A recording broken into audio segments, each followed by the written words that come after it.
Tu es psychiatre et psychothérapeute. Tout à Alors fait. déjà, est-ce qu'on pourrait faire la différence entre psychiatre et psychothérapeute? Bah, psychiatre, tu es médecin, puisque la psychiatrie, c'est une spécialité médicale. Donc, comme tu es médecin, tu as le droit de prescrire des ordonnances. Tu as une formation surtout biologiste et matérialiste, hein, à la base. Oui. Et puis, tu prescris le traitement, tu veux prescrire des arrêts de travail, enfin, tous les papiers qui sont utiles quand tu veux être avec la sécurité sociale en règle.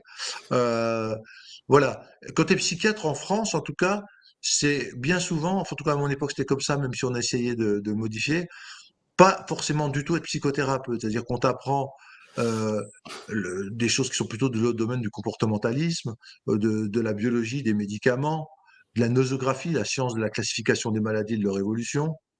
Mais il y a peu d'aspects, à la base, hein, dévoués à la psychothérapie, à part quelques éléments de métapsychologie freudienne, mais il y a peu de références aux autres systèmes de thérapie, puis peu de références pratiques et du comment faire. Et donc, tu Ouais. pourrais très bien être psychiatre en prescrivant des ordonnances, en suivant les gens juste avec des médicaments, ce Mmh. qui serait pas très enrichissant. Oui. À l'inverse, psychothérapeute, t'es pas obligé d'être médecin, ni psychiatre, ni psychanalyste, ni quoi que ce soit. Tu fais une école de psychothérapie directement, ni psychologue. Alors en France, que c'est psychiatre et psychologue, tu as le droit d'être psychothérapeute même sans faire de formation. C'est ça qui est aberrant. Alors qu'il y a OK. des gens qui font des formations de psychothérapeute pour acquérir des habiletés de psychothérapeute. Ils font ça pendant 5 ans, etc., dans des super écoles. Et selon la loi, s'ils sont pas psychiatres et pas psychologues, ils n'auraient pas le droit de se dire psychothérapeute. Mmh. Ce qui est un peu comme si c'était le métier qui faisait la fonction, comme si c'est parce que tu es psychiatre que tu es psychothérapeute. Non, pas du Mmh. tout. Mmh. Mmh. Tu es psychiatre, tu peux être un très mauvais psychothérapeute. Il faut se former à part à la psychothérapie quand tu es psychiatre pour devenir psychothérapeute. Mmh. Ça change un peu parce que dans l'enseignement des psychiatres maintenant, dans les écoles de médecine, dans les facultés de médecine, pardon, il y a quelques cours dédiés à les différentes formes de psychothérapie et tout, mais c'est certainement pas une formation. C'est Mmh. une information mineure, D'accord. superficielle, qui survole. Pour une formation à la psychothérapie, c'est de toute façon plusieurs années et des années assez pleines dans lesquelles tu apprends à regarder, à faire des jeux de rôle, à pratiquer sous supervision, puis à faire des cas cliniques avec des mémoires, puis qui sont supervisés aussi, enfin, etc. Mmh. C'est toute une démarche sérieuse et approfondie, Mmh. hein, la Mmh. psychothérapie.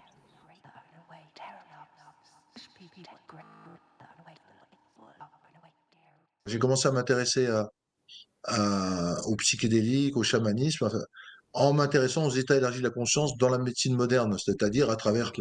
enfin, en ce moment, moi c'est comme ça que je l'ai abordé, c'est à travers l'EMDR puis l'hypnose. En faisant de l'EMDR au patient, qui est une méthode qui élargit la conscience, c'est incroyable. Il se passe des choses bizarres, des états de conscience élargis avec des possibilités thérapeutiques très rapides, et pour pas dire instantanées certaines fois, avec des prises de conscience qui n'ont rien à voir avec le mental. Et donc, je me suis dit, waouh, et les gens étaient quasiment en hypnose. Donc, je me suis dit, je vais faire de l'hypnose. Et en faisant de l'hypnose, j'ai moi-même vécu des expériences spirituelles, sans Mmh. y chercher et sans m'y attendre. Mmh. Mmh. Et je me suis dit, waouh, il y a quelque chose de fort là. Et du coup, j'ai lu Groff, qui est le père de la psychologie transpersonnelle, c'est-à-dire la psychothérapie ou la psychologie qui va au-delà du petit moi et de ses petites ressources limitées, et Mmh. qui va dans l'âme ou dans la psyché élargie, dans l'inconscient collectif, dirait Jung, mais c'est de la conscience collective, on pourrait dire. Mmh. Mmh. Et, euh, et donc, je me suis dit, voilà, là, il y a quelque chose qui est important. Et Groff m'a amené au psychédélique, au chamanisme. Et là, la pratique m'a amené au yoga, au qigong, à la méditation. Enfin, j'en avais fait avant déjà la méditation, mais j'ai repris à ce moment-là sérieusement. Et après, tout s'est débloqué en même temps. C'est-à-dire qu'après, bah, tous les liens qui peuvent se faire entre les différentes méthodes, psychédéliques, méditation, chamanisme, MDR, tout ça se sont faits. J'ai écrit d'ailleurs un livre qui s'appelait Psychothérapie et chamanisme, dans Mmh. lequel, aux éditions Vega, c'était en 2012, je crois. C'est d'ailleurs le livre qui m'a le plus pris pour le faire. À un moment, je disais, soit c'est moi qui achète le livre, soit c'est lui qui m'achève. Tellement, j'en ai bavé, mais j'étais content de le faire, mais j'en ai bavé, je sais pas combien de références, 1000 références. Oui. J'ai lu je ne sais pas combien de livres, j'ai vécu je ne sais combien d'expériences, j'ai créé des protocoles originaux, quoi. Enfin, originaux, bien sûr, grâce à ceux qui m'avaient précédé, hein, parce qu'on ne crée jamais rien de totalement nouveau, qu'on s'appuie sur Mmh. les épaules des géants qui Mmh. nous ont précédés. Mais en tout cas, j'ai créé des méthodes un peu originales en mixant, enfin en mixant, pas en mixant, pas en mélangeant, mais en intégrant de façon organiquement intelligente les méthodes chamaniques ou traditionnelles, spirituelles, avec les méthodes occidentales modernes de psychothérapie. Et donc, ça s'appelle psychothérapie et chamanisme. Donc, je me suis intéressé aussi donc à faire des ponts entre les différentes méthodes et à voir que elles n'étaient pas antagonistes. Elles pouvaient très bien se synergiser ou se complémenter si on le souhaite et si on le veut. Parce que on peut très bien aussi garder la position, mon école est celle de la vérité, tout le reste, c'est des charlatans. Il n'y a que moi dans mon petit crâne qui a tout compris et qui peut, à lui seul, Ça avec une manque seule quelque peu théorie, d'ouverture, oui. voilà, tout comprendre et tout apprendre, et les autres n'ont aucun intérêt à être écoutés. Non. À mon avis, on a plus. D'ailleurs, quand j'étais psychiatre et que je travaillais à l'hôpital et que j'avais mis en place avec le professeur Marie Cardin à l'époque le premier diplôme universitaire de psychothérapie intégrative éclectique, justement, on apprenait aux gens l'éclectisme de position d'attitude, c'est-à-dire de ne pas être monolithique, toujours dans la même attitude, toujours dans le même transfert, mais un peu comme un caméléon, s'adapter beaucoup à la personne, au transfert qu'elle fait sur toi. Donc, et puis intégratif au niveau théorique, c'est-à-dire pas seulement mélanger les techniques comme ça, comme un gloubi-goulba, mais aussi comprendre les principes fondateurs qui sont universels à toute thérapie, qui permettent de les utiliser intelligemment, comme un peintre utilisant intelligemment différentes couleurs pour faire un beau tableau. Il ne les Mmh. mélange pas comme ça, sinon ça fait du brun. On sait que si on met toutes les couleurs et puis qu'on fait comme ça, à la fin, il n'y a plus qu'une couleur, c'est du brun. Parce que si tu dispatches les couleurs comme ça, tu fais du pointillisme et ben après, à la fin, tu as un beau tableau d'ensemble grâce aux différentes couleurs. Mmh. Ben, c'est pareil avec les thérapies. Donc, il Ouais, y avait c'est déjà à quasiment ça. l'époque cette volonté de faire des ponts, mais ensuite, ça m'est venu pour les méthodes de pleine de conscience élargie, que ce soit l'hypnose, que ce soit donc le chamanisme, que ce soit les psychédéliques ou tout ce que tu veux, ou la méditation, le yoga. Et, euh, et donc, comment faire pour que tirer le meilleur parti, le trésor commun de ces états élargis de la conscience, qui ont vraiment des propriétés thérapeutiques qu'on n'a pas en état rétréci de conscience. Mmh. Tu vois, quand on est dans le mental avec le petit moi qui veut tout Oui. diriger ou tout comprendre. Mmh. Donc c'est à quel moment que les plantes antéogènes, justement, sont entrées en ligne de considération, voire d'expérimentation? Parce qu'en fait, tu le dis dans le livre Oui, oui, oui. Psychédélique entre science et spiritualité, puis tu es quelqu'un qui vraiment se cache pas. Oui, Donc oui, tu as oui. expérimenté quand même plusieurs types de Oui, parce que je le médecine fais dans des dans pays, plusieurs pays.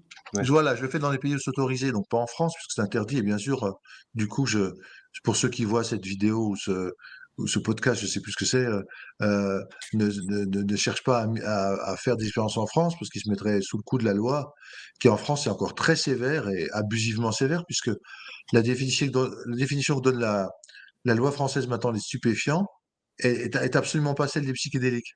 Normalement, les psychédéliques ne devraient pas être considérés comme stupéfiants selon la loi française, puisque pour la loi française, ce sont des substances qui créent une dépendance et qui sont nocifs.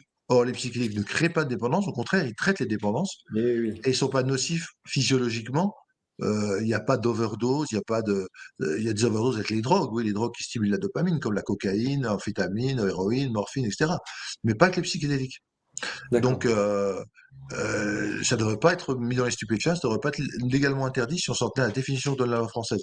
Mais même malgré cette aberration Oui. qui est liée à la méconnaissance, à l'ignorance ou même à la mauvaise foi orientée des politiques pour pas être embêtés par le sujet, parce que ça les embêterait pour plein de raisons que je ne vais pas aborder ici, je ne vais pas faire trop Mais le qu'on comprend, je révolutionnaire. pense, de façon assez évidente, hein. Oui, parce que en fait, ça m'était venu, les psychédéliques, ça m'était venu suite à la lecture du premier livre de Groff que j'avais lu, qui était Quand l'impossible arrive. Et dans Mmh. ce livre, il raconte plein d'expériences en état élargi de conscience d'origines diverses et variées, hein, pas forcément avec les psychédéliques, avec tas de méthodes spirituelles autres, ou même spontanément. Mais il parlait de la kétamine. Et ça tombait bien parce que je devais aller au Pérou. Et au Pérou, la kétamine, c'est possible d'en s'en servir. Et j'ai découvert le monde de la kétamine, qui est un super psychédélique, contrairement à ce que disent les personnes qui n'y connaissent rien ou très peu. C'est pas un psychédélique classique parce qu'il est dissociatif, certes. Il agit pas forcément sur le récepteur à la sérotonine, certes. Mais c'est bel et bien un très grand psychédélique. Et c'est là que j'ai découvert les potentialités, quoi. Et que je me suis ouvert à ça et qu'après j'ai voulu en savoir plus. Et je me suis formé, entre guillemets, J'ai fait différentes formations, on va dire, avec la Foundation for Shamanic Studies, puis avec l'école Nature Conscience Chamanisme sur les thématiques du soin chamanique, les différentes thématiques, un recouvrement d'âme, extraction chamanique, Ouais, ouais. voyage dans les mondes d'en haut, d'en bas, du milieu, travail avec les esprits des morts, travail Mm, avec les rêves, etc. Enfin bref, toute mm, la panoplie du noyau commun des techniques chamaniques, où qu'elles soient dans le monde, mm, sans substance. En plus, dans ces écoles-là, c'est sans substance. Puis j'ai aussi étudié le chamanisme avec substance. Et, mm. euh, et puis d'autres méthodes transpersonnelles de soins, mais ça c'est accessoire. Euh, et Ok. voilà comment était un peu mon parcours. C'était un peu Mm, le hasard de croiser un moment où l'hypnose et le MDR m'avaient mis au contact avec ces méthodes en état d'énergie de conscience, de dire tiens, Groff, père de la psychologie transpersonnelle, bing, tiens, il parle de la kétamine, tac, le chamanisme aussi, bing, et puis on va, tu vois, ça s'est mm. fait tout seul. Comme Ouais, quand tu suis une ligne directrice qui convient bien à ton âme ou ta conscience supérieure, les ouais. choses se réassemblent autour et tout va très vite en fait. Mm. Ok, donc ces psychédéliques, en fait, ce dont tu parles beaucoup dans le livre et que j'ai retenu, c'est donc il y a la kétamine, il y a le LSD, il y a le MDMA, La psilocybine issue du champignon, la psilocybine la aussi, mescaline issue du cactus, la l'iboga mescaline, l'iboga, issu de l'arbuste Tabernan iboga, l'ayahuasca, l'ayahuasca. ou tous les produits, toutes les substances qui contiennent de la DMT, comme la 5-MeO-DMT, la fameuse Oui, substance qui vient des glandes à venin du crapaud du oui, désert de oui, Sonora au Mexique, Bufo. Buffo alvarius. Oui, voilà. Et puis, qu'est-ce qu'il y a encore? Après, il y en a plein hein, de substances Oui, oui, il qui y en sont a moins plein, c'est connues. pour ça. On va Il peut-être y a la rester souche sur celles qui sont. divinatoire, Oui, qui est une effectivement, grande vous en parlez substance aussi tous aussi. les deux. Donc, est-ce que on connaît aujourd'hui, en fait, alors si on prend les cinq les plus couramment entendus, c'est peut-être pas les Oui, plus connus, mais pour le grand public, les plus couramment entendus, on connaît le LSD, enfin, on a entendu parler du ouais, LSD, de la MDMA, des champignons à psilocybine, voilà. La de kétamine la aussi. kétamine aussi, on a entendu parler. Donc, Et de si on prend, l'ayahuasca. et de l'ayahuasca, et de l'iboga aussi. Moins Alors, l'iboga, plus l'ayahuasca. Ouais, ouais. ouais, moins. Donc, si on prend ces cinq-là, par exemple, Oui. est-ce que le LSD aurait des spécificités? Enfin, c'est-à-dire, est-ce qu'il serait plus adapté dans certains cas de pathologie ou de mal-être? Parce que c'est peut-être pas uniquement pour les pathologies. Bah, ce qui Est-ce est que c'est intéressant. efficace pour la dépression? Est-ce que c'est efficace pour l'anorexie? Est-ce que, tu vois, est-ce qu'il y a Alors, une forme de classification comme celle-ci? je vais répondre globalement. Oui. Globalement, ça veut dire qu'il y a des petites nuances que je ne veux pas aborder parce que ce serait vraiment pour les connaisseurs et pour l'instant, c'est pas intéressant pour ceux qui nous écoutent. Hmm. Globalement, tout ce que fait un psychédélique, l'autre peut le faire et Ah, vice-versa. ok. C'est-à-dire c'est pas spécifique, il favorise un état élargi de la conscience. Et cet état-là, qui est commun à tout le psychédélique, qui va agir ensuite, qui va ouvrir des portes. C'est des ouvreurs de portes, les psychédéliques. Donc, ils Oui. sont pas responsables de ce qu'on va trouver derrière la porte dans la salle. Hmm. C'est Oui, pas eux qui j'entends. le créent. D'accord. Donc, ça peut être un psychédélique pour ouvrir la porte, un autre aussi, de la même salle, et puis ils vont voir les mêmes choses, ou d'autres Hmm. portes, mais ils vont voir autre chose. Mais c'est pas le psychédélique qui crée ce qu'on voit. Oui, C'était préexistant ou c'était co-créé avec oui, la conscience, mais c'est pas le psychédélique. Donc, d'accord. les psychédéliques ont finalement toutes les mêmes propriétés probiotiques, c'est-à-dire, c'est marrant, hein, même au niveau physique, ils agissent sur la matière en augmentant le degré d'information ou d'harmonie de la matière, ce qu'on appelle la négantropie. C'est des Hmm. probiotiques qui sont anti-inflammatoires, anticancéreux, immunostimulants, antineurodégénératifs. Hmm. Ça ne veut pas dire que pour l'instant, ils sont prescrits sous cette forme-là comme médicaments, mais ils ont Hmm. ces propriétés tous.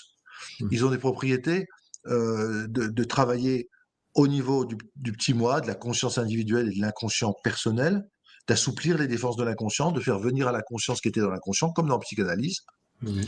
Ils ont aussi la capacité à connecter la petite conscience à des plus grands champs de conscience extérieurs, d'où, qu'on se disait, d'autres cultures, d'autres civilisations, d'autres époques, euh, enfin, tout ce qui est au-delà du petit moi dans le temps, dans l'espace, dans les capacités, et puis aussi à l'esprit avec un grand, aussi de contacter des gens, à des esprits, avec des petits E, d'autres âmes dans d'autres mondes parallèles, Mhm. alternatifs, qui Mhm. existent bel et bien indépendamment d'une autre, et Mhm. puis à un niveau supérieur, l'esprit avec un grand E majuscule, la source de l'être, là d'où tout vient et où tout repart et tout revient, etc. Donc ils ont cette capacité tous à explorer ces différents échelons personnels, transpersonnels et spirituels mystiques. Et toutes les études le montrent, et d'ailleurs leur effet passe prioritairement par cette expérience spirituelle mystique, c'est-à-dire qu'il y a des échelles qui mesurent l'expérience mystique selon les critères de Walther Stesk, Walter Stace, S-T-A-C-E. C'était un philosophe anglais ou américain, je me rappelle plus, je crois que c'est américain, qui a défini en 1960 le noyau commun de toutes les expériences mystiques dans toutes les religions, dans tous les peuples, dans toutes les époques. Et l'expérience mystique, c'est indépendant de la religion. Elles sont toutes les mêmes, quelles que soient les religions. Ouais, Eh bien, d'accord. ces expériences mystiques sont provoquées par des psychédéliques. Elles se ressemblent toutes, les expériences mystiques provoquées par psychiques. Et c'est quand il y a une expérience mystique, souvent que les résultats thérapeutiques, même pour des affections très concrètement physiques ou psychologiques, c'est là que les résultats thérapeutiques sont les meilleurs, les plus intenses, les plus durables. Donc les expériences spirituelles liées au psychique sont loin d'être un artifice, quelque chose dont on pourrait se passer. On pourrait dire un effet secondaire indésirable ou gênant, quelque chose qui n'est pas bien sérieux et qu'il faut vite passer à l'aspect que psychologique ou que biologique. Mmh, Non, mmh, même les chercheurs matérialistes qui détestent ça, entendent dire que c'est la conscience qui crée la matière et que la spiritualité est importante, c'est une dimension fondamentale de l'homme. Même eux, ils sont obligés d'avouer dans leurs études, dire oui, on a utilisé ces échelles d'évaluation d'expérience mystique et quand elles étaient cotées hautes au cours de la séance psychédélique, eh ben, dans les mois qui suivaient, le résultat était beaucoup meilleur que s'il n'y avait pas eu l'expérience mystique. Tu vois. Donc même oui. eux, ils étaient obligés de dire que c'est des révélateurs de la nature spirituelle de l'homme, les psychédéliques. Mmh, C'est mmh, des élargisseurs de conscience. Un psychédélique, ça veut dire qui révèle dès lors la conscience, psyché, parce qu'en l'âme, pour les Grecs, c'est l'âme, hein, psyché. C'est pas mmh, le mental et l'ego. Hein. mmh, mmh, C'est tout. C'est pas des récepteurs déliques, c'est pas des révélateurs de récepteurs mmh, neuronaux dans les synapses. C'est mmh, des révélateurs de ce qu'on est au fond de nous-mêmes, une conscience qui vient faire des expériences terrestres en étant pris dans son scaphandre d'un corps physique, quoi.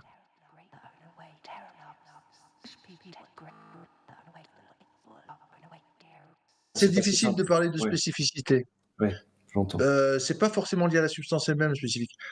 C'est-à-dire pour une même personne, une même substance à la même dose peut donner des effets très différents selon le moment de sa vie où il le prend, sur ce qu'il est en train de traverser, comment il a été préparé pour cette séance, comment il a été accompagné, ce qu'on Ouais. appelle le set et le setting, le cadre Oui, c'est ça, extérieur et le cadre intérieur. et la Ça matrice, joue ouais. beaucoup sur ce qui va se passer. Mmh, C'est peut-être 60% de ce qui se joue est là et 40% de la substance seulement. mmh, Euh, mmh, donc, euh, donc on peut voir des expériences très similaires avec des substances très différentes ou des expériences très différentes avec des substances similaires. mmh, mmh, Donc il n'y a pas de règle qui dit. Alors c'est vrai que on dit que, comme je te disais, par exemple, certaines substances comme la kétamine ou le 5-MeO-DMT provoquent un peu plus souvent des expériences de mort imminente, c'est-à-dire de libération complète de la conscience vis-à-vis du corps. La kétamine parce que c'est un dissociatif et la DMT parce qu'elle te catapulte sans que tu aies le temps de résister en quelques minutes dans des espaces de conscience pure, sans corps, incroyable. Mais sinon, en règle très générale, on peut pas dire que, comme c'est pas la substance qui crée l'expérience, elle la révèle, on peut pas dire que telle substance crée telle expérience, puis une autre créerait telle autre expérience, tu vois. mmh. Donc, c'était ça la question ou c'était autre chose, non? Oui, oui, non, non, c'était ça la question. Savoir si vraiment il y avait un champ d'action qui était approprié à un profil de psychédélique. Alors, Par exemple, après, c'est le sûr que LSD pour le ouais. stress ou la dépression, le Non, non, non, non, MDMA ils sont tous, pour, tu vois? tous les psychédéliques, dès qu'on C'est un les mode de étudie fonctionnement, très médecine, conventionnelle, hein, oui, que vous voilà, imposez c'est là, ça, tu un vois? C'est un diagnostic égal. médicament, un remède, voilà. Voilà, mais justement, on n'est pas du tout dans ce modèle. On n'est Beh oui, pas c'est dans pour ça que c un médicament agit sur un récepteur qui est mmh, l'origine de OK. la maladie et qui guérisse la maladie, pas du tout. Ça agit Mmh, sur des facteurs transversaux, c'est-à-dire présents dans toutes les maladies, comme l'image de soi, comme l'amour, comme la, la compassion, etc. C'est des choses qui peuvent agir sur toutes les pathologies, mmh, psychiques ou physiques. Et donc, tous les psychédéliques peuvent être utiles dans les addictions, c'est-à-dire alcoolisme, héroïnomanie, cocaïnomanie, amphétamиnomanie, enfin bref, ils peuvent tous agir sur le stress post-traumatique, ils peuvent tous agir sur les dépressions résistantes aux antidépresseurs et chroniques, ils peuvent tout agir sur les troubles obsessionnels compulsifs, peuvent tout agir sur certaines pathologies relationnelles, bon, la MNEMA un peu plus, l'ecstasy un peu plus, mais tous. Tu vois, c'est pour ça, on n'est plus dans Ah, Voilà, il y a j'entends. une serrure, il y a une seule clé, il faut trouver la bonne, puis après on ouvre et c'est non, Mmh. il y a multiples portes d'entrée, il y a de multiples serrures et il y a multiples clés qui en plus s'adaptent en fonction de la serrure, comme si la serrure et la clé se cherchaient, se Mmh mh. trouvaient, se modifiaient pour pouvoir fonctionner. Et c'est ce qui se passe dans l'accouplement entre guillemets entre ta conscience et le champ de conscience permis par un psychédélique Mmh. ou les autres champs de conscience, etc. Tu as des créations de nouveaux mécanismes de connexion et de reliance qui sont thérapeutiques et qui sont pas fixés à l'avance, comme quoi il y aurait un psychédélique qui agirait sur un mécanisme. Ça, c'est la Mmh. médecine classique conventionnelle. Là, on est dans du transnosographique. On est dans des fonctions qui sont restaurées, des fonctions physiques, psychologiques, spirituelles qui sont restaurées et qui permettent un changement. On n'est pas dans j'ai une molécule, un certain état biologique, ça rentre dans la case d'une certaine maladie, la maladie va être guérie parce qu'on aura tapé au bon endroit. Mmh. C'est pas Mmh. comme ça que ça se passe. Bah oui. Oui, oui, on est vraiment oui, c'était intéressant finalement de poser cette question, parce qu'on voit bien Oui, à quel point, il y a encore le poids de cette façon de voir les bah choses oui. qui est bien installé, quoi. Parce que dans la médecine classique, tu prends le médicament passivement, tu fais rien, t'attends et ça va te guérir. Ouais. C'est uniquement biologique. Dans la médecine psychédélique, tu participes activement. Il y a un engagement, d'où la relation de confiance à établir avant la séance. Ça peut partir du cadre, du cadre relationnel, hein, du setting relationnel. D'où l'importance de se faire confiance, de connaître la personne et d'y aller doucement, sans trop la guider, en laissant faire, en faisant confiance à l'intelligence de la substance et de la conscience et du guérisseur intérieur. Enfin bref, Mmh. euh, il y a plein de choses qui se font pas comme ça dans la médecine habituelle où on dit le médecin est le sachant qui dit prenez ça, ça va vous faire ça, puis voilà, rentrez chez Mmh. vous, ça ira mieux après. Oui, Là, oui. c'est toute une aventure sur plusieurs heures, ou parfois sur une dizaine d'heures qui se passe avec la médecine psychédélique. Mmh. Donc il y a le temps pour plein de choses de se passer. C'est pas les 5 minutes de consultation dans un bureau où on te donne un médicament sur une ordonnance et on dit prenez puis vous irez mieux. C'est pas Mmh. comme ça que ça se passe du Mmh. tout. Donc il y a des pays où il y a ce genre de structure qui propose ce type d'accompagnement. Alors, Oui, oui, en Europe, par exemple, il y en a? Vous ah parlez de oui, la Suisse dans le livre? ben voilà, la Voilà. Suisse, ne serait-ce que la Suisse, qui est un exemplaire pour ça. Ils ont été historiquement avantagés. C'est quand même Hoffman qui a créé le psychédélique le plus célèbre d'Europe, qui est le Le LSD. LSD? C'est comme Hoffman qui a isolé à partir d'exemplaires du champignon psilocybe que lui envoyait le Gordon Wasson, et puis ensuite qui a transité par M en France. C'est quand même Hoffman qui a isolé la psilocybine, etc. Donc, ils ont une habitude, les Suisses, peut-être aussi d'être pragmatiques, et ils ont considéré la médecine psychédélique comme digne d'étude et digne d'utilisation. Et maintenant, en ce moment, par exemple, je sais plus si c'est une quarantaine ou 44 médecins qui sont habilités. Il faut qu'ils fassent la demande, hein. Il faut qu'ils montrent aussi qu'ils se sont un peu intéressés aux états élargis de la conscience, qu'ils y connaissent un peu. Mais Mmh. quand tu fais ta demande ensuite, moyennant le faire pour chaque patient, un dossier documenté qui est transmis aux autorités de santé, mais tu peux ensuite utiliser kétamine, MDMA, donc ecstasy, psilocybine et LSD en Suisse, quand tu es Mmh. médecin psychiatre. Euh, donc c'est légalement possible maintenant, et il y a même des services universitaires à Genève qui ouvrent des services de soins psychédéliques. Donc Oh! c'est pas rien quand même. Beh, oui, carrément. Mais alors, c'est à nos frontières, donc est-ce que tu penses Ouais. est-ce qu'en Europe, il y a un autre pays que la Suisse ou et Oui, est-ce que oui, tu oui, ça s'ouvre. Ça s'ouvre par exemple en Hollande. Il ah y a oui, une association française qui propose aux Français d'aller prendre légalement des truffes qui sont le rhizome du champignon, donc élargi, d'accord. des truffes du champignon, donc pour francophones en Belgique, en Hollande, pardon, et sans que ça soit interdit. Et tu vois, en Espagne, tu as des cliniques à la kétamine qui s'ouvrent. OK, De toute façon, c'est marrant parce que au Portugal, c'est très libéral par rapport au psychédélique aussi. C'est ouais. très souple. C'est marrant parce que il y a un parallèle à faire entre euh, les pays qui ont autorisé l'aide médicale à mourir, donc l'euthanasie active et le suicide assisté, donc le droit de disposer de son corps et de sa conscience comme on le souhaite. Mmh, Il y a mmh, un parallèle à faire avec l'IVG, d'ailleurs, le droit d'utiliser son corps comme on le souhaite, etc. Et il y a un parallèle à faire avec les psychédéliques. Les pays qui sont libéraux au niveau psychédélique sont aussi ceux qui sont libéraux pour l'euthanasie et la. Par exemple, tous les pays frontaliers de la France maintenant ont légiféré en faveur de l'euthanasie active. Tous mmh. les pays frontaliers. Belgique, Luxembourg, Suisse, Allemagne, euh, Espagne, j'en oublie sûrement un. Enfin, tu vois, tous les pays limitrophes de la France. Ouais, Italie. ouais. Italie. D'accord. Et Ouais. pourtant, l'Italie, l'Espagne et le Portugal, qui lui aussi a légiféré, sont des pays très catholiques au départ. Eh Hmm. ben, ils ont su aller au-delà de ça et eh ben, on retrouve un peu cette liberté de conscience pourvu qu'on n'embête personne et qu'on fasse de mal à personne, évidemment, Hmm. de jouir et de gérer son corps et sa conscience comme on le Hmm. souhaite, les Hmm. contenus et les processus de la conscience comme bon nous l'entendent. On est maître de notre corps et de notre conscience. Eh ben, les pays qui l'ont admis, ils l'ont admis pour les psychédéliques et pour le droit à mourir, mais avec assistance médicale. Hmm. Petite parenthèse en passant, mais qui parle beaucoup pour certains. Oui, oui. Est-ce que tu penses que ça va finir par déteindre par la France ou Oh, sur ça la va France? finir. Oui, Ouais. ça va finir. Regarde, ça avait presque fini de pouvoir légiférer sur la mort, sur l'aide à mourir. Tu sais, il y a eu la Convention citoyenne l'année dernière. Et enfin, au Parlement, ils étaient en train d'établir une loi pour l'aide à mourir quand quand quelqu'un, que je ne citerai pas, a dissous l'Assemblée. Et ça remet tout en cause parce que les projets qui étaient étudiés ben, Oui. sont foutus. Et il l'a dissous. Enfin, bref, on sait dans quel contexte et tout. Mais c'est Oui. dommage parce qu'en France, on tenait le bon bout. Et comme par hasard, au moment où ça, bing, dissolution assemblée, il faut tout reprendre à zéro. Hmm. Mais bon, ça va venir. C'est comme les psychédéliques. Les Français, ils ont toujours besoin de redécouvrir le monde. Comme si c'était eux qui étaient à l'origine de tout.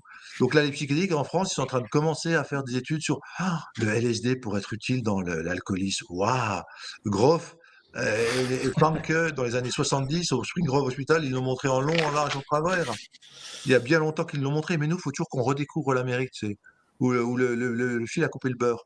Et c'est seulement quand on l'aura trouvé, puis que les professeurs de psychiatrie français, très narcissiques et très attachés à être des pionniers, enfin, pour eux, auront montré, c'est eux qui ont dit qu'il fallait, que c'était bien, alors on aura le droit. Hmm. Mais c'est lamentable parce qu'il n'y a pas besoin de faire des études. Les études, actuellement, sont suffisantes Ouais. pour légitimement et raisonnablement utiliser les psychédéliques en combattant les cas de fake news. Un, c'est inutile. Non, c'est pas inutile. Ça a prouvé son efficacité. Deux, c'est dangereux. Non, c'est pas dangereux quand il y a un respect du cadre, du set et du setting, des doses et de l'accompagnement. C'est pas dangereux. Il n'y a pas d'accident dans les études cliniques. Trois, ça crée La une notion de addiction. Faux. dépendance. Ça crée pas d'addiction. Au contraire, ça traite les addictions. Oui. Quatre, la meilleure façon de protéger les gens, c'est de les interdire. Faux. Quand on les interdit, on crée une mafia, on crée des substances qui sont pas dosées, qui sont coupées avec d'autres Hmm. substances. C'est parce que ils sont pas interdits parce que dangereux, ils sont dangereux parce qu'interdits. Hmm. Tu vois, Hmm. on peut être là. Ouais. Et il y Ouais. aurait une cinquième fake news qui disait que les phénomènes spirituels, c'est du superflu, ça sert à rien, c'est du folklore. Non, non, ça sert parce que c'est lié aux résultats, ou les résultats sont liés à eux. Donc bref, si on enlève ces fake news, qui sont maintenant démontrés, c'est bon.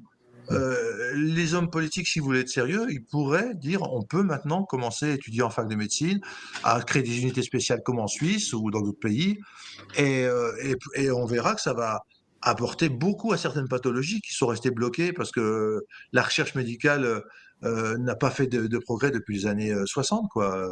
Il y a des vraiment nouveaux antidépresseurs qui amènent vraiment quelque chose. Il y a eu le Prozac à un moment, les nouveaux ISRS, quoi, inhibiteurs sélectifs de la récapture de sérotonine, mais voilà, mais ça fait 40 ans maintenant. Hmm. Hmm. Ça va, il faut passer à autre chose.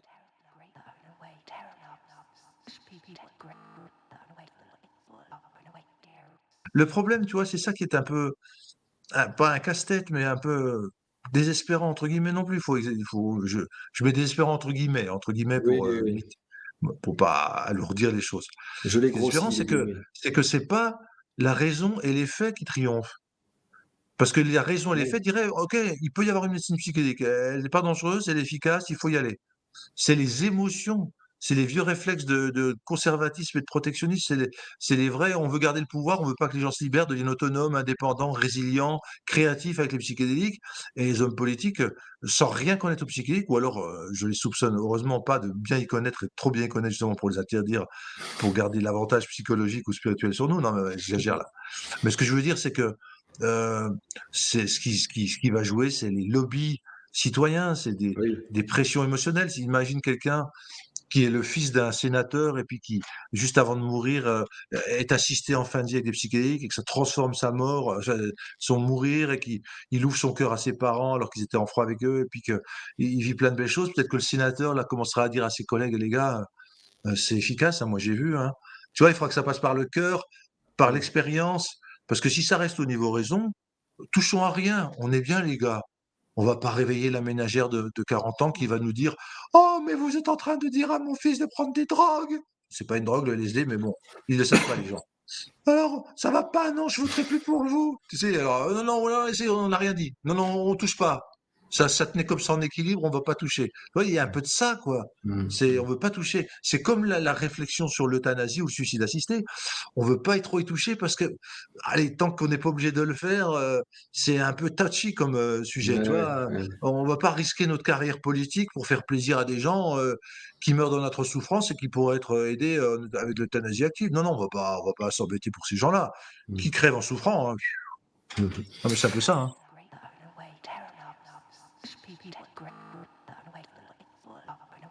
Alors, déjà, je voulais dire une chose. Tout à l'heure, j'avais répondu imparfaitement ou incomplètement à ta question sur est-ce que les substances sont toutes pareilles? Et j'avais Oui. oublié de dire quelque chose d'important, et je pense que les gens qui connaissent le chamanisme et l'iboga, l'ayahuasca, ont dit bah, il est un peu con là, Olivier Chambon. Là. Oui, il y a quand même l'esprit des plantes, et chaque plante a son égrégore, c'est-à-dire la somme de toutes les consciences qui ont eu des expériences avec cette plante et qui forment une sorte de nuage, de cloud informationnel. Mmh. Et il est très spécifique. Il y a un monde de l'ayahuasca, il y a un monde des champignons, et il y a un monde de l'iboga. Je parle des grandes plantes majeures. Il y a un monde aussi des cactus à, à- Peyote. oui, peyote à mescaline. Donc, Oui. il y a un monde de la sauge divinatoire. Donc, toutes les plantes vraiment qui sont utilisées par les chamans ont un fort poids derrière eux, un poids psychologique, spirituel, des Mmh. expériences, des annales akashiques, c'est-à-dire des Mmh mh. dossiers remplis avec plein d'expériences, donc un poids émotionnel. Tu le sens, tu navigues dans un... Alors c'est sûr, c'est comme dans un ruisseau, c'est de l'eau, un fleuve impétueux, c'est de l'eau, la mer, c'est de l'eau, mais c'est de l'eau pas dans les mêmes circonstances. Quand tu es sur un petit ruisseau, tu peux être tranquille. Quand tu as un fleuve impétueux, puis l'océan qui s'ouvre, là, tu es en phase de force colossale qui te dépasse complètement. Et ces plantes-là sont très fortes. D'ailleurs, au point que certains font du chamanisme sans plantes, parce que sinon ces plantes sont tellement fortes, elles vont me squatter, elles vont prendre possession de moi presque. Mmh. Elles vont faire de moi un prosélyte d'elles, elles vont faire de moi, alors pas un drogué, parce que ça, au niveau physique, ça crée pas une dépendance, ça agit pas sur la dopamine, mais quand même un aficionado, quelqu'un qui va penser que plus que ayahuasca, plus que iboga, puis qui va en parler sans arrêt, etc. Donc, pour garder sa distance, garder sa conscience, et il faut faire, c'est plus difficile qu'avec de LSD ou avec la MDMA, etc. Donc, Mmh. il y a quand même une spécificité des grandes plantes chamaniques. Tu vois, je voulais rétablir Ouais, OK. voilà, j'espère que au montage, on verra que ça a été rétabli, parce qu'on pourrait dire, c'est quand même bizarre qu'ils disent ça, que c'est pareil toutes les substances.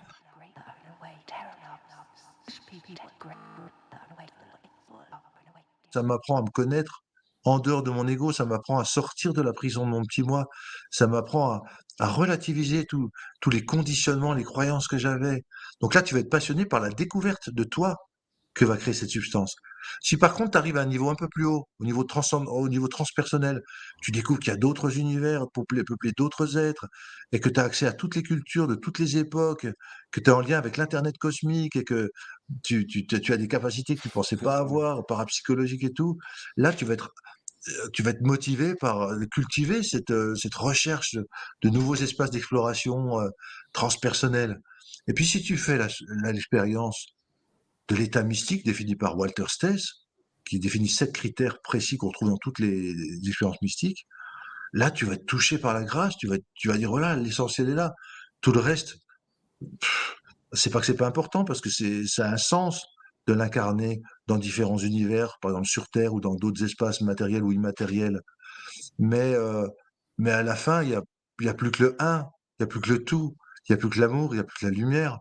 Tout le reste sont des jeux que la grande conscience cosmique avec un grand C joue pour se diviser elle-même en objets soi-disant séparés euh, pour jouer. Parce que si sur un échiquier, tu que des pions blancs, ben, tu vas faire quoi? Tu vas jouer comment? Ils se ressemblent tous. Par contre, si tu as des blancs et des noirs, là tout de suite, ah, il y a une petite tension qui se crée. Ah, il y a une petite dichotomie. Ah, on va pouvoir faire jouer quelque chose. Les blancs, ils vont faire quoi aux noirs, et les noirs, ils vont faire quoi aux blancs. Tu vois? Donc la conscience, elle a besoin de créer soi-disant autre chose qu'elle-même pour pouvoir s'amuser avec elle-même. Oui. Même perdre conscience d'elle-même pour pouvoir retrouver un niveau supérieur conscience. Mmh. Donc, dans ces expériences mystiques, tu le comprends. Tout ce que je viens de te dire, c'est pas du blabla intellectuel d'Olivier Chandon. C'est voilà, c'est ce qui t'apparaît. Bing, bing. Tu Mmh. sais, quand tu es dans ces états-là, quand tu as la phrase "tout est amour" qui t'apparaît, t'es plus dans le New Age, genre niaiseux, tu sais, oui, oui, tout est amour, les gars. C'est bing! Ouais, ouais, C'est ce qu'on appelle noétique, c'est-à-dire c'est plus vrai que la réalité, c'est quelque chose de très profond. Tu le sens au fond de toi, de tout ton corps, de toute ton âme, que c'est exactement ça. Et là, après, ça a une autre valeur que juste la phrase mentale, tout est amour. bien Facile à sûr, dire, tout est amour. bien sûr. Puis après, il y a quelqu'un qui te fait une queue de poisson, et connard, va te faire foutre! C'est- Donc c'est une fausse compréhension. Mais, euh, mais voilà, donc le sens que tu vas chercher dans l'expérience ou que va te donner l'expérience, c'est différent selon la profondeur, le niveau élargi de conscience. Si tu as un niveau que moi j'appelle un prime de personnel et inconscient, c'est une chose. Au niveau de deux primes, c'est transpersonnel, c'est autre chose. Et trois primes au niveau spirituel et mystique, c'est encore autre chose. Et à Mmh. chaque fois, en fonction de l'expérience, tu vas être amené à creuser, à rechercher, à être attiré par, ou au contraire être ramené à l'étage inférieur parce que tu as voulu trop vite grimper, aller à la lumière, l'amour, et t'as pas résolu tes ombres et tes Mmh. problématiques inconscientes personnelles, ou tu es Mmh. resté collé dans le transpersonnel avec toutes les merveilleuses opportunités d'interaction qu'il offre et de grandiloquence et d'émerveillement, enfin bref. Mmh. Mais voilà, c'est tous ces espaces-là que tu traverses, qui te traversent et que petit à petit tu apprends à connaître. Et après, ton âme, ta conscience supérieure, elle va là où elle peut le mieux créer avec amour et conscience, quoi. Mieux créer avec créativité, avec justesse, avec ça se découvre. C'est difficile à dire par les mots parce que c'est Oui. comme s'il y avait une terre qui représentait 1000 fois cette terre-là. Admettons, on a une terre là ici dans laquelle on vit. Mmh. Admettons qu'elle fasse 1000 fois ce diamètre et qu'il y ait 1000 fois plus de biosphères différentes, de paysages différents et tout. Tu me dirais, alors c'est quoi la Terre? Oh, je te dirais, voilà, ça dépend de quelle Terre tu me parles, à quel endroit, parce qu'il y en a, hein. Je veux dire, puis le temps que tu fasses le tour et puis que tu satisfais tout ça, tu auras plus d'une fille, mon coco. Je veux dire, ouais, tu vois, c'est-à-dire, c'est difficile de répondre. C'est pour ça que un des caractères d'ailleurs de l'expérience mystique, c'est son ineffabilité, son Mmh. indicibilité. Mmh. On peut pas en parler parce qu'on n'a pas le vocabulaire parce que Mmh. on n'est jamais allé vraiment visiter avec finesse ces espaces-là, donc on n'a pas développé des concepts Mmh. permettant de nommer ce qu'on vit. Ouais. Tellement c'est mystérieux, c'est en dehors de la simple rationalité mentale, quoi.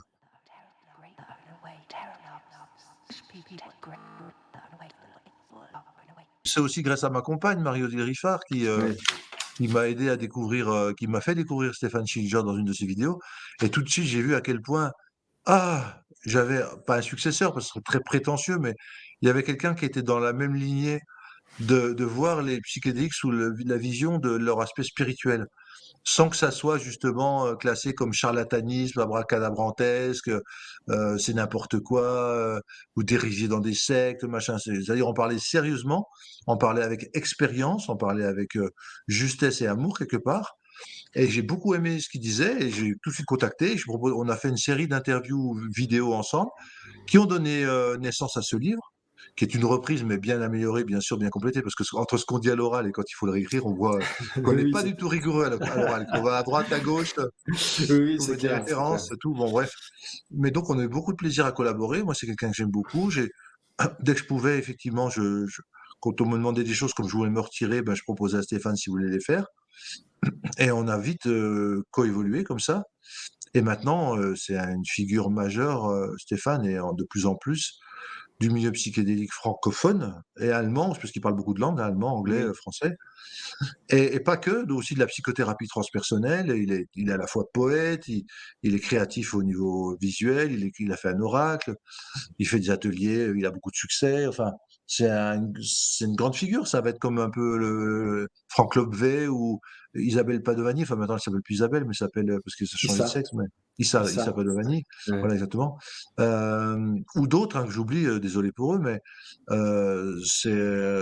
voilà, je suis content parce que je m'étais dit avant d'arrêter, avant d'être vraiment à la retraite, parce que mon livre chez Très Daniel, là, sur les psychédéliques en fin de vie sera vraiment, je pense, le dernier, là, cette fois-ci. Et après, j'arrête même de lire ce genre de choses et m'y intéresser, ou je pense, j'ai une vraie retraite complète. Mais donc voilà, je suis content de partir de ça en sachant que c'est en bonne main. La boutique, entre guillemets, est en bonne main. Tu Mmh. sais, je suis en train de vendre ma maison actuellement et d'en acheter une autre. Alors c'est pareil, tout à détachement. J'avais vécu 17 ans, des années merveilleuses, c'est un petit coin de paradis. Et pourquoi je dis ça? Ben parce que le deuil, parce que Tu te rends voilà, et ben page. les gens à qui j'ai vendu pas trop cher ma maison, vraiment, je suis content parce que c'est des gens qui vont bien investir tout le terrain qu'il y a, toutes les possibilités qu'il y a. Il y a une source, un verger, un potager. Là, c'est une personne qui a des enfants pas de la DAS, mais comment on appelle ça, placés, donc un garçon et une fille de frères et sœurs, et ils vont bien s'amuser. Il y a une petite piscine aussi chauffée. Voilà, je remets le terrain avec des gens qui sont plus aptes que moi à l'investir énergétiquement maintenant. C'est pareil. Les clés maintenant sont à des gens comme Stéphane, mais aussi comme d'autres, hein, parce qu'il y a Loïc Ternisien qui est très intéressant. Il y a celui qui a créé la Gazette de l'Abîme, Balthazar Benadon. Enfin, il y a Zoé euh, le nom, c'est comment? Zoé. Ah, je sais plus, enfin bref, il y a d'autres personnes qui sont très intéressants, qui sortent maintenant des jeunes, enfin je dis des jeunes, ils ont 35-40 ans, mais pour moi c'est jeune. Euh, Oui, c'est et jeune. voilà, la relève est faite, quoi. Mmh. Mmh. Et ils sont d'ailleurs tous en ce moment en train de travailler autour de DNF, Decriminalize Nature France, décriminaliser la nature France, parce que c'est un mouvement américain au départ, qui dit, voilà, normalement on devra avoir le droit d'utiliser les produits de la nature quand c'est fait sérieusement, et en faisant attention à ne pas faire n'importe quoi, évidemment, et à Mmh. porter Mmh. atteinte à personne. On doit Mmh. avoir le droit, ça ne devrait pas être pénalisé, les produits de la Mmh. nature comme ça, qui Mmh. sont si riches et qui mettent en contact toutes les espèces humaines ou non humaines, de façon intelligente, de façon vivante, pour pas Bah dire oui. vibrante. Donc, ils sont en train de plaider pour que l'ayahuasca, le liboga, toutes les plantes comme ça soient décriminalisées. Mmh. Voilà. Donc, ils ont tout un petit groupe en ce moment, bien intéressant, et qui vont donner des avancées, je crois, profondes au mouvement psychédélique vu par les Français. Pour une fois, on ne sera pas trop dans la biologie, dans la rationalité, mais on sera dans aussi le spirituel.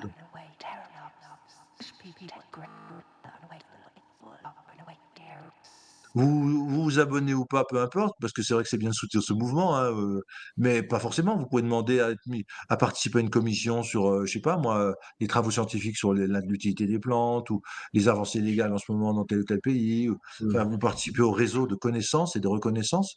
Mmh. Et puis, vous avez les adresses des gens, parce que c'est pas caché, c'est quelque chose, c'est une société publique, comment on appelle ça, une association en loi 1901, non?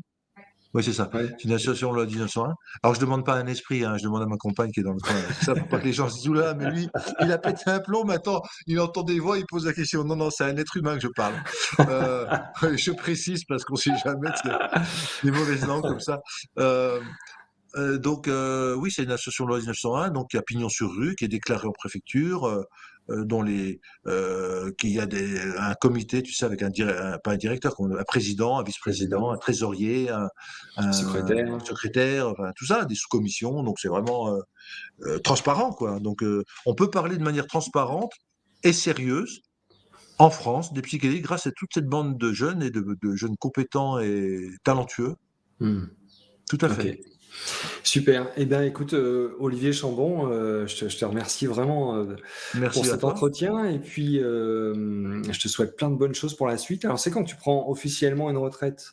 Est-ce qu'elle Alors est officiellement, moi, je suis à la retraite ah, le ça y est, 1er octobre. le 1er octobre, OK. Voilà, là, j'étais en pré-retraite depuis 1 an et demi. Je me suis payé une pré-retraite pour écrire d'ailleurs et lire, mais maintenant, ça va être une vraie retraite où je vais essayer de pas trop lire et pas trop écrire et passer à autre chose. Et voilà, donc Bah, super, écoute, le 1er octobre, tu merci. vas avoir une boîte mail pleine où on va tous te souhaiter une bonne retraite Ah, et ben ça serait gentil. en Ah te bah écoutez, si vous remerciant, pour tous les livres que tu as faits, pour toutes les merci. conférences Ah que ben tu as ceci fait dit, parce que ceux qui le feront, ça me fera plaisir. Si le 1er octobre, vous écrivez sur chiche, olivier.ncc@gmail.com. allez Euh, chiche. ah bah chiche, allez. On lance le deal, on lance le deal. On fait une page Facebook. Et puis en même temps, tiens, vous faites une petite cagnotte, 10 € chacun pour la retraite d'Olivier Chambon. Non, je plaisante. Je plaisante. Bon, en tout cas, Olivier, merci pour tout ce que tu nous proposes Merci encore, parce qu'il y beaucoup. a encore ce livre, et il y aura Oui, certainement d'autres interventions, parce que je vois pas comment la coupure peut se faire. Enfin, je veux pas faire Je veux Ouais, pas dire, les choses, mais merci pour, tout ton parcours, tous tes livres, toutes ces interviews, toute cette ouverture, toutes ces informations que tu as partagées. Le fruit de ton expérience, ta carrière, c'est un beau cadeau, en tout cas pour nous merci, tous merci et beaucoup. pour moi en l'occurrence. Je te souhaite une très, très bonne soirée, je te dis à bientôt et mes salutations à Marie-Odile. Merci, moi bientôt aussi, bonne soirée ou bonne fin de journée à toutes et à tous qui ont écouté, qui ont eu le courage d'aller jusqu'au bout. Et merci à toi de m'avoir donné la parole.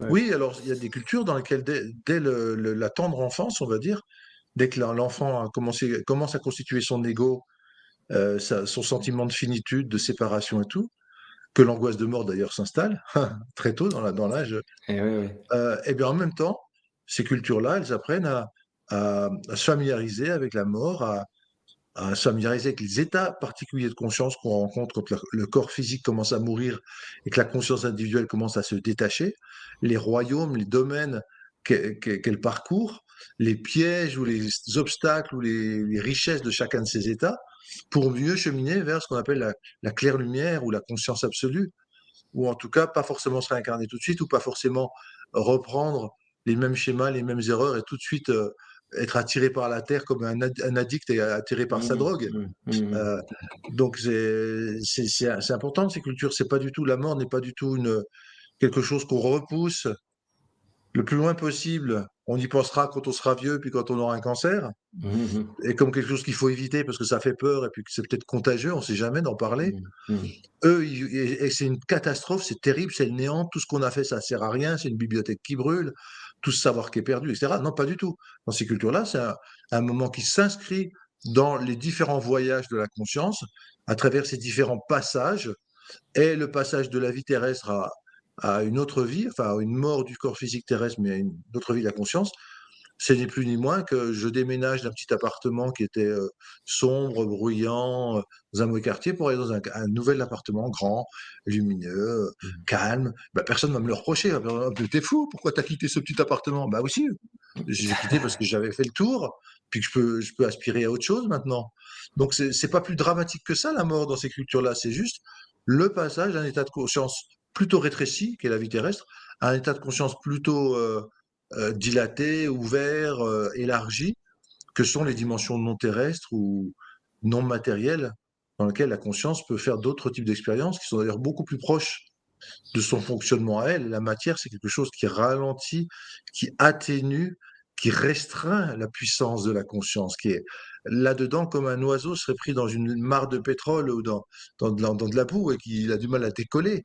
Mais une Mmh. fois qu'il a décollé dans d'autres espaces, c'est bon, quoi. Il est plus soumis à l'attraction de la matière. Alors la matière c'est très bonne, hein, je ne diabolise pas la matière. Ça peut être aussi une jouissance de la conscience, ça peut être aussi Beh, des expériences c'est un champ uniques d'expérience considérable. unique et un Jardiland, enfin, ou un Wonderful Land, dans lequel on fait plein d'attractions comme dans les parcs d'attractions, qu'on ferait pas ailleurs. Et, mais j'aime bien cette idée d'attraction qui a comme s'il y avait un vortex qui attrapait un bout de la grande conscience universelle, qui la singularise momentanément, qu'il l'identifie comme étant soi-disant séparée, soi-disant unique, alors qu'en fait, si elle se relâche et qu'elle s'ouvre, elle va retrouver l'absolu d'où elle vient. Mais c'est ce mouvement comme ça de vrille, tu vois, de torsion, puis Mmh. d'amener au sol et Mmh. Mmh. d'engluer, d'hypnotiser la conscience dans des contingences terrestres, émotivo-mentales, alors qu'en fait, si elle s'en libère en calmant l'esprit, en ouvrant le cœur et en détendant le corps, elle va retrouver sa nature primordiale, le voile va à nouveau se lever. Enfin bref, tout ce mouvement entre la transcendance et l'immanence, entre l'incarnation et la désincarnation, tout ça, c'est bien de le vivre en conscience. Et ça, il y a soit les psychédéliques qui permettent de le faire, donc le prochain livre que je vais écrire, qui est justement, enfin que je vais écrire, qui est sous contrat et qui va sortir en avril, mars-avril l'année prochaine 2025, Ce sera donc le justement sur cinquième qui est spécialement dédié, le sixième, je crois plutôt, le au sixième, le ouais. sixième, ouais. Ouais, ouais. Ok. Qui sera justement sur comment les psychédéliques peuvent nous aider à saisir que notre conscience est immortelle, qu'elle est en partie indépendante du corps et qu'on n'a rien à craindre de la mort. Et que, au contraire, en faisant des voyages psychédéliques, on apprend à faire des voyages après la mort. Je dis le psychonaute est un thanatonaute. Celui qui Ouais, apprend à voyager dans les domaines exactement. de la conscience de son vivant saura mieux se débrouiller dans les différents domaines de la conscience, dans les bardos, justement, Hmm. après sa mort. Thanatonaute, Thanatos, la mort, psychonaute, psyché, l'âme, le voyageur de l'âme. Donc, Hmm. il y a cette équivalence. Et d'ailleurs, c'est intéressant aussi de remarquer que les expériences de mort imminente, qui sont justement des expériences de grand élargissement de conscience, parce que le corps a perdu toute force d'attractivité, parce qu'il est mourant ou qu'il croit qu'il est en train de mourir, et que tout d'un coup, il y a une capsule, un siège éjectable comme les pilotes d'avion, qui fait que l'âme quitte le corps qui doit mourir, et que donc là, elle va dans des espaces très supérieurs et très ouverts. Eh bien, ces expériences de mort imminente ont beaucoup de ressemblance avec les états de conscience qu'on peut obtenir avec certains psychédéliques. Et particulièrement certains, comme la kétamine ou la 5-MeO-DMT, euh, même tous les psychédéliques peuvent le faire, mais certains un peu plus que d'autres ou un peu plus fréquemment que d'autres. Et là, les gens qui ont vécu les deux, parce qu'il y a des gens qui ont vécu les deux, qui ont vécu une expérience de mort imminente dans leur vie, puis qui ont vécu un état d'ouverture psychique, ils disent, mais c'est la même chose. C'est les mêmes espaces qu'on visite. C'est Hmm. juste le même diamant, mais vu sous une autre de ses facettes. Mais si on rentre dans le diamant, c'est la même cohérence, le même Hmm. vécu, les mêmes endroits qu'on visite. Donc Hmm. c'est intéressant de voir que c'est pas propre aux psychédéliques eux-mêmes, c'est propre à tous les états élargis de la conscience. Et il y a des gens, ils font ces expériences de voyage dans le royaume de la mort ou de l'après-vie en faisant du tantra, en faisant du yoga, en faisant les ristourneurs ou les soufistes, Hmm. Absolument. avec De la la danse, méditation, plein. Enfin, il y a des tout techniques de plein de façons respiration. Ouais. d'élargir la Hmm. conscience pour de la ramener à sa nature propre, Hmm. qui est son immortalité et sa capacité à communiquer ou à être relié avec tout dans l'univers, parce que tout l'univers est imprégné de conscience, sa conscience matricielle, sa conscience originaire, Hmm. unitaire, d'où tout vient. La matière est secondaire, c'est un état particulier de la conscience, un état peut-être C'est figé ça. ou Ouais. fixé momentanément.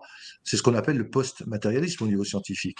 Le matérialisme, à l'inverse, au niveau scientifique, dit que tout n'est que matière et que la conscience n'est qu'un effet secondaire, une contingence, quelque chose qui n'existe pas vraiment, finalement une illusion presque. Il renverse le truc, hein, c'est la Ouais, matière ouais, ouais, qui est ouais. vraie et la conscience qui est une illusion. Et les spiritualités orientales ou tous les gens qui travaillent sur la conscience, sans hors spiritualité, que ce soit corporelle ou autre, s'aperçoivent que, même de façon laïque, oui, c'est vrai que la conscience est à l'origine de toutes nos expériences, celle qui objective les choses. L'objectivité n'est pas supérieure à la subjectivité, c'est la subjectivité qui définit l'objectivité, celle qui Hmm. la crée Hmm. Hmm. pour mieux travailler sur la matière. Donc, on a souvent dit, oh, si c'est subjectif, c'est moins bien. Quand c'est objectif, c'est scientifique, c'est matérialiste, c'est mieux. Non, pas du tout. Hmm. Pas du tout. C'est deux façons de voir le monde, mais dont une est plus primordiale et plus fondamentale. C'est le post-matérialiste qui dit que tout naît à l'intérieur de la conscience, tout se développe à l'intérieur de la conscience, et tout n'est que conscience. Tu Et ça vois? ramène à la vérité que chacun peut vivre, et qu'il n'y a pas forcément une vérité pour tous, Voilà, tout à fait. hormis celle qu'on partage au quotidien, Il n'y c'est-à-dire a pas de voilà, vérité avoir bien pour un fort tous. dans l'ordre. Il n'y a pas de vérité pour tous, c'est vrai, parce qu'on est co-créateur de la réalité. Donc, a priori, on pourrait visiter chacun des réalités différentes qu'on a nous-mêmes en partie créées. Hmm. Notamment après la mort, on peut avoir on peut traverser des domaines où la conscience est très efficace pour modifier les formes qui lui apparaissent, beaucoup plus que dans la matière. Donc elle est très Oui. créatrice, elle redécouvre ses capacités créatrices. Et en même temps, c'est ça qui est intéressant aussi, c'est pas forcément différent en fonction des personnes, c'est-à-dire que les expériences de mort imminente, comme certaines expériences psychédéliques, se répètent à l'identique ou avec beaucoup de ressemblances chez des gens très différents, de cultures très différentes, d'âges différents, de niveaux socio-économiques très différents, à des époques très différentes. Donc il y a un aspect de vérité ontologique, d'existence ontologique, c'est-à-dire qu'il y a quelque chose qui existe en dehors de nous, des aspects des royaumes de la conscience, ou avec peuplés d'autres consciences, qui existent bel et bien en nous. Ils peuvent, quand on va les visiter, on vit la même expérience. Par exemple, avec la DMT, il y a eu des études qui ont été faites qui montrent qu'il y a certains endroits très précis qui sont vérifiés par tous les psychonautes, même s'ils ne le savaient pas, même s'ils ne le connaissaient pas, et que c'est universel. Ben, dans les expériences de mort imminente aussi, ça a beau être répandu sur tous les continents, tous les âges, et même si c'est un peu teinté de la culture de la personne, le schème de base, la structure de base n'est pas teintée de la culture. Elle est la même, identique chez tout le monde. Ce qui montre que c'est pas un rêve ou des hallucinations, parce que si c'était un rêve, des fantasmes, des hallucinations, ça serait différent selon les gens. Ça serait ce qu'on Hmm. appelle idiosyncrasique. Pas la même Hmm. chose pour tout le monde. Le fait D'accord. qu'il y ait une récurrence, une structure qui persiste à travers toutes ces différentes personnes, montre qu'on touche à quelque chose qui existe hors de notre conscience individuelle, qui est Mmh. conscient, qui est évolutif, qui est intelligent, qui interagit avec nous, qui est relié aussi à la grande conscience de base d'où tout vient, mais qui est différent de nous.